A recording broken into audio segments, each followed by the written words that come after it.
La plupart des gens pensent que l'achat d'un bien immobilier commercial nécessite des millions de dollars, des décennies d'expérience et des relations avec des investisseurs puissants.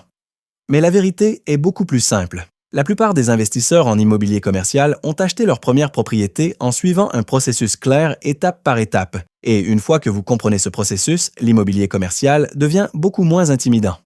En réalité, vous réaliserez probablement que ce qui sépare les débutants des investisseurs professionnels n'est ni l'argent ni la chance. C'est simplement de savoir quelles étapes suivre et dans quel ordre. Car l'immobilier commercial ne concerne pas vraiment les bâtiments. Il concerne les revenus. Les investisseurs professionnels regardent les bâtiments de la même façon que les chefs d'entreprise regardent les sociétés. Ils posent une question simple. Combien de revenus cette propriété génère-t-elle? Si les revenus sont solides et prévisibles, la propriété peut être un bon investissement. Mais si les revenus sont faibles ou instables, même un très bel immeuble peut être une mauvaise affaire. Cette seule idée est la base sur laquelle tout le reste de l'immobilier commercial repose. Dans cette vidéo, je vais donc vous présenter les 5 étapes que les investisseurs expérimentés suivent lorsqu'ils achètent leur première propriété commerciale. Et une fois que vous comprendrez ces 5 étapes, vous commencerez à voir les bâtiments de la même manière que les investisseurs professionnels, non pas comme des structures physiques, mais comme des systèmes générateurs de revenus.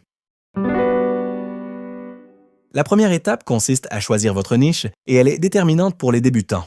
L'immobilier commercial couvre une énorme variété. Immeubles résidentiels multifamiliaux, immeubles de bureaux, centres commerciaux, entrepôts industriels, installations de self-storage, hôtels, cabinets médicaux et autres actifs spécialisés.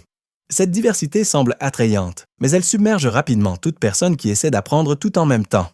Vous vous retrouvez avec des connaissances superficielles au lieu d'une véritable expertise qui vous permet de prendre des décisions en toute confiance. Les investisseurs professionnels résolvent ce problème en se spécialisant. Ils choisissent un type de propriété et l'étudient en profondeur avant de se diversifier. Certains se concentrent exclusivement sur le multifamilial, des locataires résidentiels payant un loyer mensuel, d'autres sur le retail, des entreprises comme des restaurants ou des magasins qui louent des locaux, et d'autres encore sur l'industriel, des entrepôts et des centres de distribution pour la logistique. Chaque catégorie se comporte différemment. Les appartements réagissent à la croissance démographique et à la demande de logement. Si une ville se développe et que l'offre est limitée, les loyers augmentent et les taux de vacances diminuent. Le retail dépend de la consommation et du trafic piétonnier. Les centres bien ancrés et bien situés surpassent ceux des zones en déclin. Les propriétés industrielles évoluent avec le commerce électronique, la logistique et les infrastructures de transport. Les entrepôts stratégiquement situés ont gagné une valeur significative ces dernières années. En vous spécialisant, vous commencez à reconnaître rapidement des schémas, les loyers typiques, les dépenses d'exploitation courantes et ce qui constitue une bonne ou une mauvaise affaire. Choisir une niche ne vous condamne pas à vie à un seul type de propriété. Cela vous donne simplement une base solide. C'est comme apprendre un sport. Vous maîtrisez d'abord les fondamentaux d'un seul, puis les autres deviennent plus faciles parce que les compétences de base sont transférables. Il en va de même pour l'immobilier commercial. Une fois que vous comprenez les baux, les moteurs de la demande et les structures de coûts dans un secteur, les principes s'appliquent à tous les secteurs. De nombreux débutants commencent par le multifamilial en raison de sa simplicité. Des loyers mensuels prévisibles, des dépenses relativement stables et une demande de logement qui tend à être résistante pendant les récessions. Les gens ont toujours besoin d'un endroit où vivre. D'autres préfèrent l'industriel parce qu'il y a moins de locataires, des baux plus longs et moins de gestion quotidienne. La clé n'est pas de trouver la niche parfaite, mais d'en choisir une et de l'étudier jusqu'à pouvoir identifier les opportunités presque instinctivement, comme un chef qui reconnaît un ingrédient de qualité d'un simple regard. La première étape est simple. Choisissez un type de propriété et concentrez-vous sur la maîtrise de cette niche. Ce concept transforme votre façon de voir l'immobilier. Contrairement aux propriétés résidentielles, qui sont principalement évaluées sur la base de comparables de vente, les propriétés commerciales sont principalement évaluées en fonction de leurs revenus. Imaginez la propriété comme un seau. Chaque mois, les locataires y versent les loyers, revenus bruts. Le seau a des trous: maintenance, assurance, impôts, gestion, services publics et réparation. Ce qui reste après avoir soustrait les dépenses est le revenu net d'exploitation, NOI, la métrique centrale. La valeur est estimée en divisant le NOI par le taux de capitalisation du marché, cap rate. Comme ceci, valeur environ égale à NOI divisé par cap rate. Cela mène à une conclusion puissante. Si vous améliorez les revenus ou réduisez les dépenses, la valeur augmente de manière significative, même si le bâtiment physique ne change pas. Exemple, un immeuble avec un NOI de 100 000 € par an. Après des rénovations, une meilleure gestion et des ajustements de loyer, il passe à 130 000 €. Avec un cap rate de 5 %, cette augmentation de 30 000 € génère environ 600 000 € de valeur supplémentaire. Vous n'achetez pas des murs, vous achetez un système de revenus. C'est là que la magie opère. De nombreuses propriétés semblent chères, mais cachent du potentiel. Des loyers inférieurs au marché, des vacances causées par un entretien différé peu coûteux à résoudre ou des dépenses gonflées à cause d'une mauvaise gestion.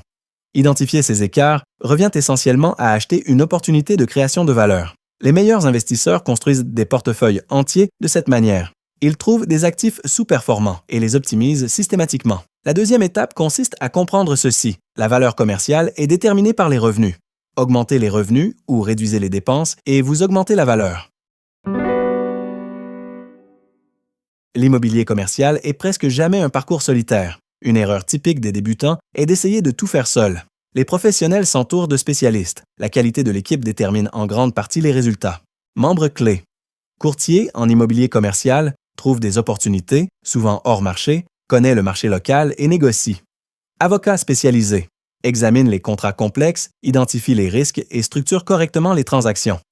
Une clause mal examinée peut coûter bien plus que ses honoraires. Prêteur évalue en fonction des revenus de la propriété ainsi que de la solidité de l'acheteur et des locataires.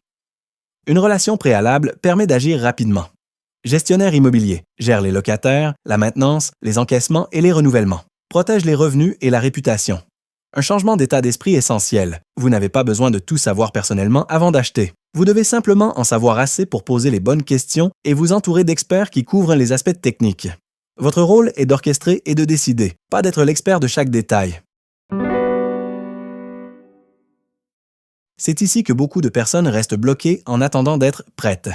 Mais l'analyse constante est ce qui vous prépare. Les professionnels examinent des opportunités en permanence, même lorsqu'ils ne cherchent pas activement à acheter. Cela entraîne votre regard à reconnaître les schémas et les opportunités. Processus typique. Exemple, petit centre commercial. 1. Additionner les loyers de tous les locataires et noter les dates d'expiration des baux. 2. Estimer les dépenses d'exploitation réelles, maintenance, impôts, assurance, gestion, etc. 3. Calculer le NOI. 4. Évaluer si le prix demandé produit un cap rate raisonnable par rapport au marché. 5. Rechercher le potentiel d'amélioration, loyers inférieurs au marché, vacances résolvables, dépenses réduisibles. Si les chiffres sont solides, vous avancez. Sinon, vous passez sans hésitation. Refuser de mauvaises affaires n'est pas un échec, c'est de la discipline. Vous protégez votre capital. Avec le volume, vous développez votre intuition. Les signaux d'alerte apparaissent rapidement et des analyses qui prenaient autrefois des heures ne prennent plus que quelques minutes. Sans action, il n'y a pas de résultat. Analyser et construire une équipe ne suffit pas. Vous devez faire des offres. Les bons investisseurs examinent des dizaines, voire des centaines de propriétés et font plusieurs offres avant d'en conclure une. Le succès ne vient pas toujours du fait d'être le plus intelligent, mais d'être le plus constant. Les vendeurs ont des motivations cachées, un prêt arrivant à échéance, un besoin urgent de liquidité, la fatigue de la gestion ou la retraite après des décennies. Ces raisons apparaissent avec le temps et grâce à une présence constante sur le marché. Faire des offres régulièrement augmente vos chances d'être au bon endroit au bon moment. C'est ainsi que beaucoup de personnes concluent leur première propriété commerciale, non pas grâce au génie, mais grâce à la discipline et à la persévérance. Au début, l'immobilier commercial semble intimidant. Des contrats complexes, un jargon technique, un secteur réservé aux riches. Les professionnels voient autre chose, des systèmes de revenus, des flux de trésorerie et des opportunités d'optimisation. Le bâtiment n'est que le véhicule. Lorsque vous comprenez que les revenus déterminent la valeur, qu'une bonne équipe fait le travail le plus difficile et que l'analyse combinée à des offres constantes génère des résultats, tout devient beaucoup plus clair. Pas facile, mais prévisible. Vous suivez un processus qui peut être appris, répété et amélioré. C'est ainsi que la plupart des gens achètent leur première propriété commerciale et, avec le temps, construisent des portefeuilles qui génèrent de la richesse pendant des décennies. Avant de partir, souvenez-vous de ceci. L'immobilier commercial ne repose pas sur la chance, mais sur l'éducation, l'analyse et la constance. Les investisseurs qui réussissent ne sont pas nécessairement les plus intelligents, mais ceux qui continuent d'apprendre, d'analyser les opportunités et d'agir avec discipline. Si vous souhaitez continuer à développer cet état d'esprit d'investisseur et apprendre étape par étape comment fonctionne réellement ce secteur, cette chaîne est faite pour vous.